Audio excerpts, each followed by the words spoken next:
마태복음 1장 18절에서 23절까지 말씀을 읽겠습니다. 저와 함께 말씀을 읽죠. 시작.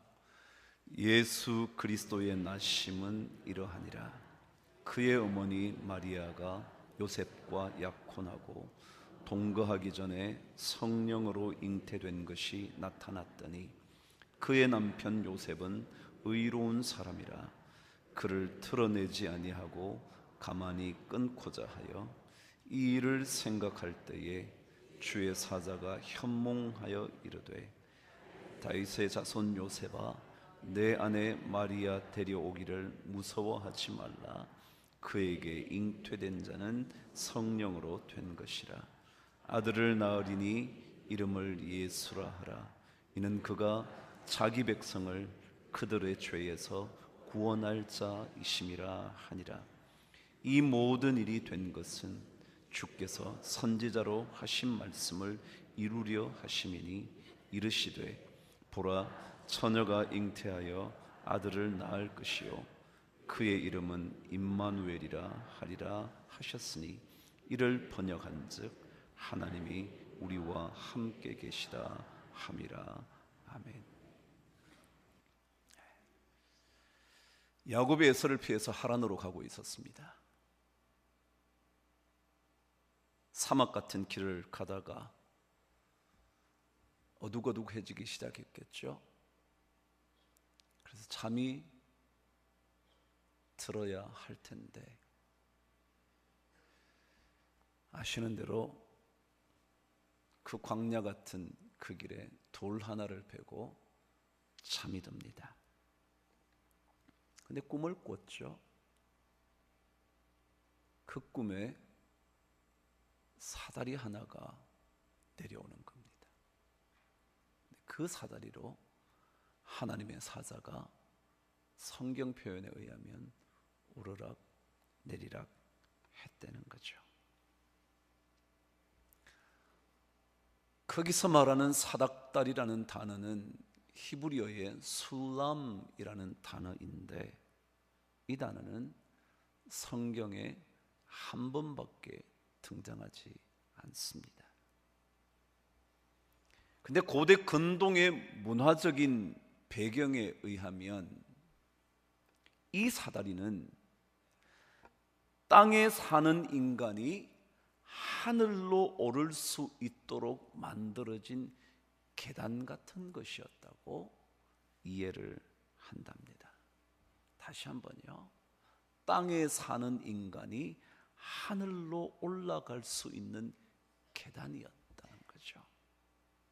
바로 이 계단을 올라감으로 인간은 하나님을 만나고 하나님을 경험하게 된다는 거죠. 그러면 신앙이라는 것은요, 하나님을 경험하는 것입니다. 하나님을 만나는 경험을 하는 것입니다. 이 땅에 살고 있지만 신앙이라는 사닥다리를 통하여 오르고 올라 하나님을 만나보는 경험을 하는 것입니다. 사다리는 이 땅에 굳건하게 박혀 있기는 하지만 그 끝은 하늘에 닿아 있는 겁니다. 그래서 신앙은 땅에 발을 딛고 살지만 하늘에 다다를 수 있는, 하늘에 닿을 수 있는, 그래서 이 땅을 살면서 하늘을 경험하는 그런 신비한 경험입니다. 그래서 이 사닥다리를 꿈에서 본 야곱이 그렇게 고백을 하죠. 여호와께서 과연 여기 계시거늘 내가 알지 못하였도다. 신앙은 삶의 순간순간을 통하여 하나님이 여기 계셨구나, 하나님이 여기 계시는구나, 이 지긋지긋한 우리 가정에 계시지 않는 줄 알았는데 도망다니는 인생이 되어 광야 같은 그곳에 돌베개 베고 사는 그곳이 하나님이 계시는 곳이구나 경험하는 거죠. 이런 경험이 없이는 신앙의 깊은 것을 이해할 수 없습니다. 성탄을 여러분 탓에 남겼습니다. 며칠 앞둔 성탄을 기다리면서 우리가 들어야 하는 메시지가 뭘까? 도대체 성탄의 메시지라는 것은 무엇일까? 오늘 본문을 통해서 우리는 확인해 보려고 합니다. 18절 저와 함께 읽습니다. 시작. 예수 그리스도의 나심은 이러하니라. 그의 어머니 마리아가 요셉과 약혼하고 동거하기 전에 성령으로 잉태된 것이 나타났다고 기록합니다. 예수님이 탄생하신 것은 성령으로 탄생하셨다는 겁니다. 무슨 말이죠? 여러분, 성탄에 가장 먼저 들어야 하는 메시지는 신앙에는 신비함의 영역이 있다는 것, 그걸 들어야 된다는 거예요. 예수님께서 이 땅에 오신 것은 성령으로 말미암아 잉태되었다는 거죠. 요셉이 결혼하기로는 했지만 아직 동침하기도 전인데 아이가 성령으로 잉태되었다는 겁니다. 바로 신앙에는 신비의 영역이 있다는 것을 깨달아야 성탄의 첫 번 메시지를 듣는 것입니다. 성탄을 가리켜 우리는 거룩한 나심이라 그럽니다. 여러분, 어떤 종교의 지도자들의 탄생을 성탄이라 하는 것 들어보셨나요? 아니요. 석탄이라고는 들어봤지만 성탄이라고는 그러지 않습니다. 석가의 탄신이라고는 말하지만 거룩한 나심이라고는 말하지 않습니다. 여러분, 신비함을 의미하는 단어가 성이라는 단어입니다. 거룩하다는 거죠. 그래서 성과 속, 그렇게 말하죠. 세속이라는 것과 반대되는 개념은 거룩함, 성이라는 단어입니다. 이 거룩함, 이것은 세상과는 구별된다는 거죠. 그래서 거룩한 탄생이라는 말에는 신비함이 담겨져 있는 것이라는 겁니다. 바로 이 신비함의 영역은 우리 그리스도인들의 삶 속에서만 이야기할 수 있는 것이지 다른 종교 지도자들의 태어남에 대하여 말하는 법은 아닙니다. 공자의 태어남에도 그 누구의 탄생에도 거룩함이라고 붙이지 않습니다. 왜냐하면 우리가 믿는 예수 그분만이 거룩한 신비의 탄생이기 때문에 그렇습니다. 그래서 예수 믿는 사람들은 성탄에 제일 먼저 신비함의 영역이 있구나, 신비의 영역에 눈을 뜨는 것이 신앙이구나. 아니, 주님의 탄생의 신비함을 우리는 인정하는가? 그것이 우리에게 있어야 돼요. 마치 야곱이 사다리를 통하여 하늘과 연결되는, 하늘과 하나 되는, 그래서 그곳이 하나님이 계시는 장소임을 알게 되는 평범한 자리가, 누구나 있을 수 있는 그 자리가, 누구나 만날 수 있는 그곳이 하나님의 자리인 것을 경험하게 되는 신비의 경험이 있어야 성탄의 첫 번 메시지를 들은 것일 겁니다. 신앙은 신비한 게 많죠. 이해되지 않는 게 많다는 겁니다. 이해되지 않는 그 신비한 영역에 들어가 보는 것이 신앙의 진정한 맛입니다. 이해할 수 없다고, 믿을 수 없다고 말해서는 신앙의 삶을 사는 게 아닙니다. 오늘 말씀을 자세히 보시죠. 이 신비로운 이야기를 들어요. 성령으로 잉태된 것이 나타났더니, 이 얘기를 듣게 되자 요셉은 마리아와의 관계를 청산하려고 하죠. 성경 19절은 이렇게 기록되어 있습니다. 읽어보시죠. 시작. 그의 남편 요셉은 의로운 사람이라 그를 드러내지 아니하고 가만히 끊으려고 했다는 거죠. 여러분, 요셉은요, 의로운 사람이기는 했지만 아직 신앙의 신비함에 맞닿아 본 적은 없었던 것 같습니다. 그랬기 때문에 끊어버리려고, 정돈해버리려고, 정리하려고 한 겁니다. 그러나 여러분, 아닙니다. 신앙은 신비한 영역을 남겨둬야 합니다. 이해가 되지 않는다고 끊어버리려고 해서는 안 됩니다. 이해할 수 없다고, 납득이 안 된다고 그 신앙의 삶을 정돈해 버려서는 안 됩니다. 여러분, 사실 우리 삶에 일어나는 수많은 이해할 수 없는 것들 있지 않습니까? 여러분, 그것을 배척해서는 안 됩니다. 이해할 수 없어도 받아들이는 훈련을 하는 것이, 아니, 그것이 바로 하나님의 영역을 남겨두는 겁니다. 그게 신앙입니다. 납득되지 않는다고 요셉처럼 정리하려고 한다면, 끊어버리려고 한다면 그것은 신앙생활 더 이상 하지 않겠다는 이야기입니다. 요셉 도저히 용납할 수 없었습니다. 그래서 조용히 끝내려고 했습니다. 그런데 성령께서 하나님의 사자로 나타나 이렇게 말을 하죠. 요셉아, 내 아내 마리아 데려오기를 무서워하지 말라. 그에게 잉태된 자는 성령으로 된 것이라. 다시 말해요. 뭐라고요? 끊어버리지 말라고. 두렵다고 그만두지 말라고.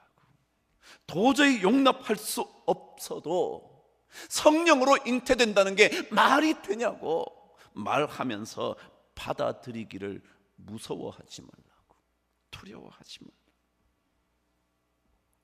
신앙생활이요, 성탄을 기다리며 들어야 하는 메시지는요, 이해할 수 없는 일이 우리 삶에 참 많아도 지난 4, 5년 동안 정말 이해할 수 없었는데, 그러나 그 이해할 수 없는 삶의 순간들을 하나님의 영역으로 남겨두고 그것을 받아들일 수 있는 것, 그게 성탄에 들어야 하는 메시지입니다. 믿음으로 무리를 걷는다고? 라고 말하는 것이 아니라, 그렇지, 내가 지금은 걷지 못할지 모르지만 그 신비함의 영역은 분명히 있지. 지난 주간 저희들이 새벽 기도도 하고 저녁에 3일 동안 집회를 했죠. 그게 제가 설교한 말씀 중에 여러분이 잘 아는 아말렉과의 전투에서 모세의 손이 들리면 이기고 모세의 손이 내려지면 이스라엘이 치게 되었다는 이야기가 있었죠. 말도 안 되죠. 전투를 하는 사람은 적이 있고요, 손을 들고 있는 사람은 산 꼭대기에 있는데 무슨 그 사람이 손을 들면 이기고 손을 내리면 지겠습니까? 그래서 제가 말씀드렸잖아요. 이해할 수 없는, 납득할 수 없는 신비의 영역이 하나님께 있다고 믿는 그 사람이 하나님의 역사를 체험하게 되는 겁니다. 그런데 오늘 성경은 성탄에 들어야 하는 첫 번째 메시지가 신앙에는 신비의 영역이 있다고 하는 것을 인정하는 건데, 그것을 받아들이는 것 중에 가장 최고의 사건 하나가 있다고 성경은 설명합니다. 그것이 21절입니다. 읽어보실까요? 시작. 아들을 낳으리니 이름을 예수라 하라. 이는 그가 자기 백성을 그들의 죄에서 구원할 자이심이라 하니라. 그럼 성탄에 들어야 하는 두 번째 메시지를 오늘 성경은 이렇게 말합니다. 신비함을 받아들이는 신앙에서 가장 중요한 것은 예수 그분이, 성탄으로 오시는 그분이 우리를 죄에서 건져주신다는 사실을 받아들이는 거라는 겁니다. 말도 안 되는 거잖아요. 예수님이 뭔 내 죄를 대신해요? 예수님이 무슨 여러분의 죄를 대신해서 건져내요? 그런데 성경은 말해요. 예수 그분이 성탄의 주인공인데 그분이 백성의 죄에서 구원할 자이십니다. 나를 죄에서 건져주실 분이 예수다, 이 말씀을 들어야 한다는 거예요. 이게 성탄의 메시지라는 거예요.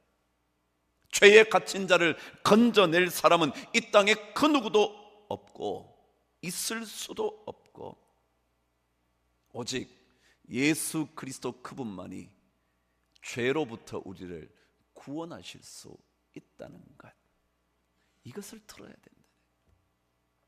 사실 그렇잖아요. 우리 모두가 죄의 깊은 수렁에서 헤매는 사람인데 우리가 어찌 죄로부터 남을 건져내겠습니까? 다시는 그러지 말아야지. 그렇게 이를 깨물지만 또다시 그 죄의 자리에 어느새 자신이 가 있다는 것 경험하는 게 우리 인간인데 마치 우리가 우리를 죄에서 건져낼 수 있겠습니까? 베드로의 그 유명한 말씀을 여러분 기억하시지 않습니까? 다른 이로서는 구원을 얻을 수 없나니 천하 사람 중에 구원받을 만한 이름을 준 적이 없다고. 왜냐하면 인간이 죄인이기 때문에 그렇죠. 그래서 사도 바울도 그런 단식을 했다고 몇 번이나 우리는 듣지 않았습니까? 오호라, 나는 곤고한 자로다. 이 사망의 몸에서 누가 나를 건져낼 수 있겠냐? 우리 인간은요, 이걸 할 수 없거든요. 근데 성경은 그것을 하시는 분이 예수라고. 그 예수를 받아야 한다. 그 예수 없이는 구원이 이루어질 수 없다고. 그것을 들을 때 우리는 성탄의 두 번째 메시지를 듣는 겁니다. 그래요? 구원자 예수를 만나는 것이 성탄입니다. 죄에서 우리를 건져주시는 구원자 예수 그리스도를 만나는 것이 성탄의 핵심입니다. 죄를 고백하고 고백하는 자들의 죄를 용서하시는 예수를 만나는 절기가 성탄입니다. 우리는 그 어느 누구도 죄의 강을 건너갈 수 없습니다. 아니, 그 죄의 강 속에 빠져 죽을 수밖에 없습니다. 그래서 그 죄의 강을 건너게 해주시는 분은 예수 그리스도 그분밖에 없습니다. 우리가 부르는 찬송처럼 나의 죄를 씻기는 예수의 피밖에 없네. 나의 죄를 씻기는, 다시 정케하기도 예수의 피밖에 없네. 죄에서 자유를 얻게 함은 보혈의 능력, 보혈의 능력, 주의 보혈, 그것밖에 없다는 것을 우리가 깨닫는 것이 성탄의 두 번째 메시지입니다. 도스토옙스키는요, 러시아의 작가 중에 최고의 작가라 그러죠. 근데 그는 그의 모든 작품을 기독교 정신의 토대 위에서 글을 써갔습니다. 어떠한 그의 작품도 예수 그리스도의 그 놀라운 진리 위에 서 있지 않는 게 없었습니다. 그런데 그 도스토옙스키의 가장 중요한 작품의 핵심 단어가 뭐라고 모든 사람들이 평가하느냐면 자유다. 자유. 무엇으로부터 자유냐 하면 죄로부터 자유. 죄로부터 자유. 어느 인간도 벗어날 수 없는 그 죄로부터 자유케 되는 이야기를 그는 작품에 계속 씁니다. 죄와 벌에서도 까라마소프가의 형제들 중에서도 계속 그렇게 씁니다. 그는 자유의 길이 어디 있을까? 자유의 길, 그것이 어딜까를 끊임없이 생각하다가 만나게 된 것이 신앙이었고, 하나님을 향한 깊은 갈망, 그것 외에는 자유의 길이 없다고 깨달은 사람이었습니다. 그래서 그의 작품을 계속 그렇게 써갑니다. 그런데 그가 그 옛날에 이런 얘기를 했습니다. 여러분, 인간에게는 너무나 탁월함이 있다는 거예요. 인간의 지성의 능력, 인간의 모든 힘, 인간이 가지고 있는 놀라운 지식의 능력, 그것을 통하여 인간이 점점 더 거대해지기 시작했다는 거예요. 그러다가 마침내 인간이 나도 하나님이 될 수 있다 라고 생각했는데, 그때도 나도 하나님이 됐어요. 요즘 뭐예요? 당신도 신이 될 수 있다는 거예요. 근데 문제는 그렇게 신이 되면 문제를 해결할 수 있어야 되는데, 신이 되면 어떤 일들이 생기냐 하면, 인간이 전부 다 능력이 있어 신이 되면 자기 마음대로 한다는 거예요. 아무리 다른 사람이 얘기해도 안 듣는다는 거예요. 왜요? 내가 신이니까. 그래서 모든 윤리적인 규범도 아무렇게나 어기는 겁니다. 왜요? 내가 신이니까. 그래서 인간이 신의 영역까지 도달할 수 있는 능력이 있는 것 같았는데, 막상 올라가고 나니까 전부 다 자기 마음대로 해서 죄가 더 크다는 거예요. 근데 여러분, 도스토옙스키는 그런데 하나님은 신이시면서 어디로 왔다고요? 인간으로 오셨다는 거예요. 이게 전혀 달라요. 인간은 인간이 어디로 가고요? 신으로 가고요. 하나님은 하나님이신데 인간이 되셨다는 거예요. 그 낮아짐을 통하여 구원이 있더라는 거예요. 인간은 높아지니까 구원이 없어요. 왜요? 당신이 아무리 얘기해도요, 내가 더 똑똑한데요, 내가 신인데요, 당신 말 필요 없어요. 이 땅의 규범도 필요 없어요. 사회 질서도 필요 없어요. 그런데 도스토옙스키는요, 하나님이신 그분이 인간이 되셔서 낮아짐고 낮아짐으로 인하여 구원을 이루시는 구원주가 되었다는 겁니다. 그래요, 인간은요, 신이 될수록 더 구원주가 못 돼요. 지 맘대로거든요. 마음 내키면 건지고요, 마음에 들면 건져주고요, 안 들면 안 건져주거든요. 모든 이의 구세주가 될 수가 없어요. 그 인간이거든요. 오늘 성경은 성령으로 잉태되신 하나님이신 그분만이 우리의 죄로부터 우리를 건질 수 있다고 성경은 가르쳐 줍니다. 죄에 사로잡힌 우리가 하나님께로 갈 수 있는 길은 없지만, 그분이 직접 내려오셔서 이 자리로 오셔서 우리를 건져 주셨습니다. 이게 성탄입니다. 그래서 초대교회 성도들에게 대강절, 오늘 마지막 주간이거든요. 그래서 크리스마스가 있는 주간이 마지막 주간인데, 그 대강절에 가장 중요했던 것은 기쁨을 나누는 것이기도 했지만, 동시에 죄를 회개하고 죄의 용서를 경험하는 기간이었대요. 성탄이 뭐냐고요? 즐겁죠 뭐. 괜히 마음이 들떠죠 뭐. 괜히 기분 좋아요. 근데 그것만이 아니라 그때는 우리의 죄를 위하여 오신 예수를 생각하고, 죄를 주님 앞에 고백하고, 그래서 용서하시는 예수, 구원하시는 예수를 만나보는 것이 성탄이라는 거예요. 이게 우리 모든 성도들이 들어야 하는 두 번째 메시지죠. 성경은 오늘 세 번째 성탄에 들어야 하는 메시지가 이거라고 말합니다. 23절 저와 함께 읽으시죠. 시작.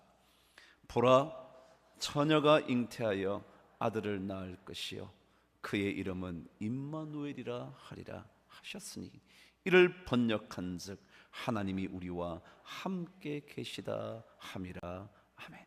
여러분, 죄에서 우리를 건져주실 예수를 어떤 분이라고 성경은 기록하고 있느냐면 임마누엘, 우리와 함께 하시는 하나님이라고 그렇게 기록하고 있습니다. 그래요, 성탄이 어떤 시간이냐 하면요, 우리와 함께 계시는 하나님을 만나는 시간이에요. 우리와 함께 계시는, 여러분과 함께 계시는, 아무도 찾아주는 이 없는 외로운 여러분과 함께 계시는 하나님이신 예수, 그분을 만나는. 그래요, 좋은 절기가 되면 외로운 사람은 더 외롭다 그러죠. 멋진 시간들이 올수록 고통받는 사람은 훨씬 더 괴롭다 그러죠. 그런데 그때 하나님께서 우리와 함께 계시다는 것을 깨달을 때, 그게 여러분이 성탄의 음성을 들은 거죠. 별로 잘난 사람이 아니어서 누구에게도 선물 하나 받아 볼 수 없는 여러분과 함께 계시는 하나님. 그래요, 좀 괜찮은 사람에게 선물도 주고 그렇죠. 그런데 뭐 잘난 게 없어, 선물을 받을 때도 없고 줄 만한 여력도 없는 인생이 어쩌면 우리일지 모르는데, 그들과 함께 계시는 하나님, 그들과 함께 계시기 위하여 우리를 찾아오시는 예수, 그분을 만나보는 것이 바로 성탄이라는 겁니다.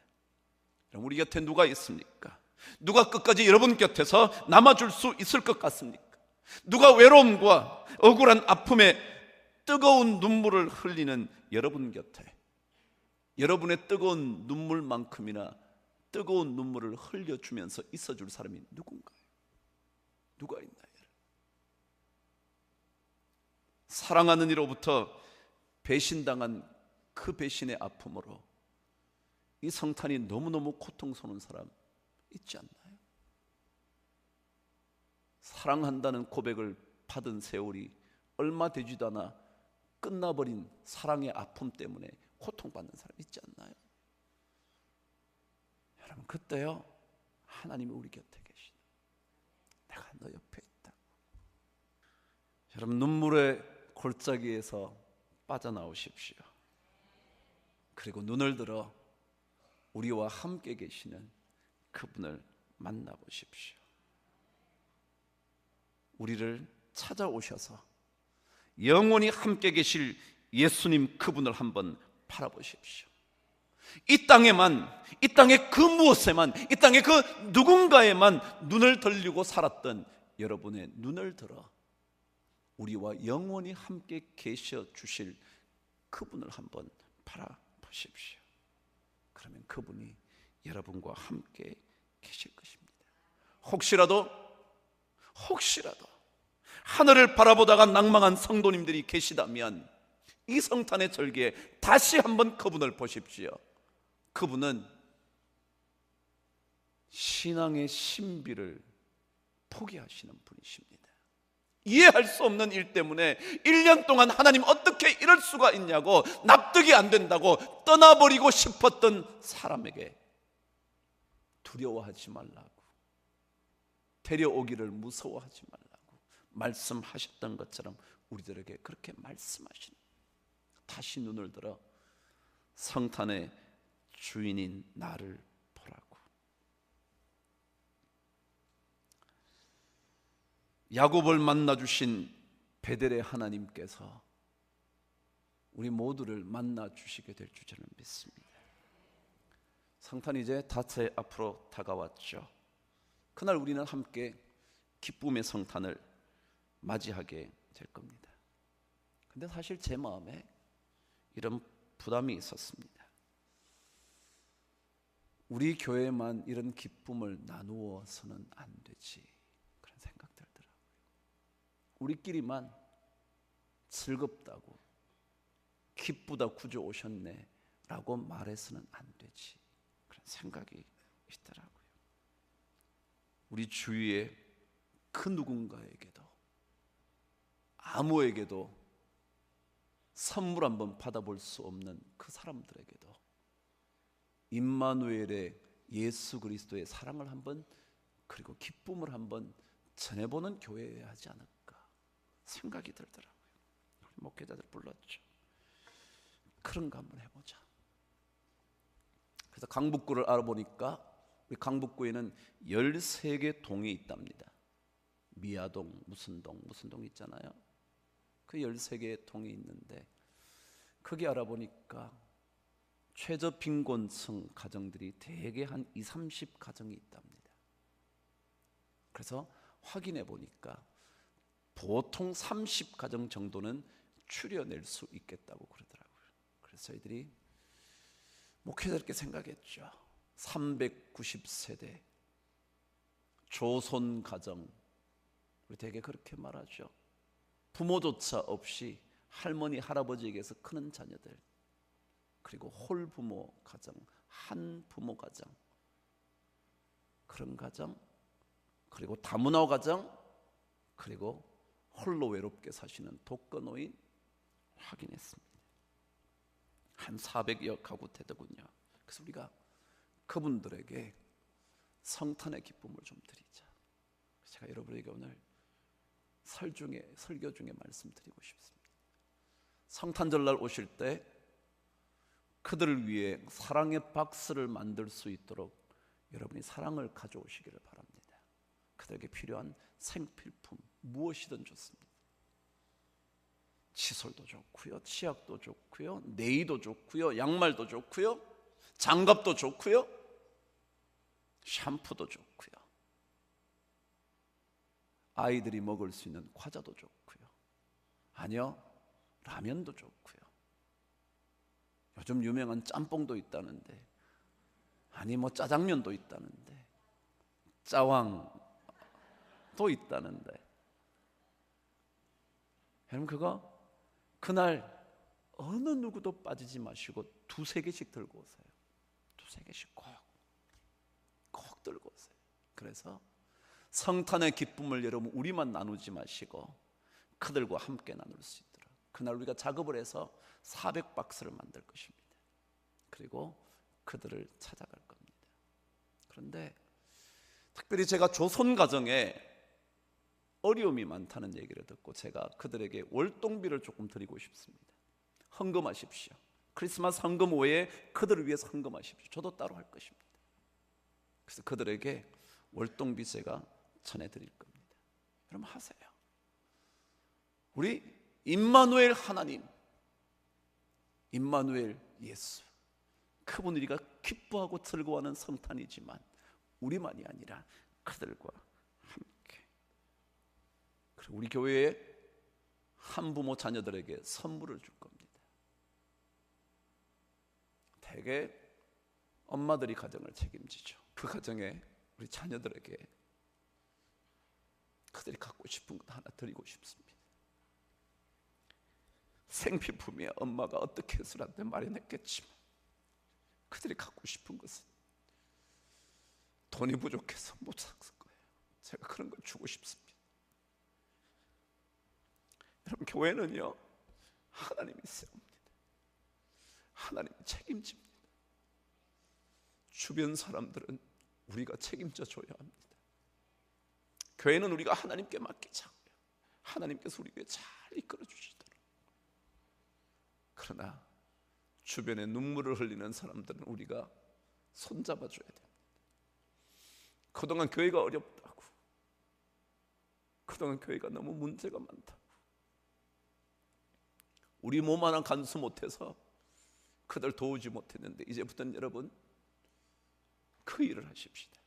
그래서 교회가 정말 우리와 함께 계시는 임마누엘 하나님을 만나게 해주는 그런 좋은 공동체로 우리가 세워질 수 있도록 해주시기를 바랍니다. 주변을 돌아보아 눈물을 닦아주는 교회, 임마누엘의 예수를 그들의 가슴과 영혼과 삶에 담아주는, 그래서 그들도 예수의 사람으로 살아갈 수 있도록 만드는 그런 교회로 한번 세워보고 싶습니다. 제가 지난주에 우리 목회자에게 내년 표를 전해줬죠. 은혜로 세상을 품는 교회, 그 내년 표입니다. 우리의 영원한 표는 여러분 아시죠? 하나님을 영화롭게, 세상을 아름답게. 내년에 은혜로 세상을 품는 교회입니다. 그런 교회가 될 수 있도록 여러분 이번 성탄절에 정말 빈손으로 오지 마시고 두 손에 적어도 하나씩은 들고 오시고요, 자녀들에게도 꼭 전해주세요. 우리와 함께 해야 할 이웃들이 있단다. 우리 가정도 어렵지만 그래도 우리는 이렇게 복음을 듣고 예수를 믿어 이 성전에 나와 성탄의 기쁨을 누릴 수 있지 않니? 그렇지 않은 자들에게 우리 선물을 준비하자고 얘기해 주십시오. 그리고 그들과 함께 성탄을 보내주시죠. 제가 임마누엘 예수를 생각하며 찬송시를 썼습니다. 말씀을 마치며 여러분에게 함께 나누고 싶습니다. 임마누엘 예수, 우리의 소망이신 임마누엘 예수, 임마누엘 그 이름 예수, 그 이름 예수 임마누엘, 그의 이름 불러보라, 삶을 뒤흔들 음성으로 외쳐보라. 임마누엘, 임마누엘. 그 누구도 닦아줄 수 없는 눈물 닦으시는 임마누엘 예수, 그 이름 예수. 나를 살리시고 세상을 살리려 이 땅에 오신 임마누엘, 그 이름 예수. 어디엔들 계시지 않으리 임마누엘, 우리와 함께 하시네. 그 이름 예수 임마누엘. 여러분, 성탄절 기쁨으로 우리가 맞이해야 합니다. 주님이 우리의 죄를 위하여 오셨고 우리의 죄를 건져주시는 구원주로 오셨고 그리고 우리와 함께 계시기 때문에 우리는 기쁜 성탄을 맞게 될 겁니다. 그러나 그 기쁨을 우리 모든 주변의 사람들에게 나눌 수 있다면 훨씬 더 아름다운 성탄되지 않을까. 그럼 주님께서 그런 성탄의 기쁨을 우리 모두에게, 그리고 우리 모든 주변의 사람들에게 나눌 수 있게 되기를 주님의 이름으로 축복합니다. 기도하겠습니다.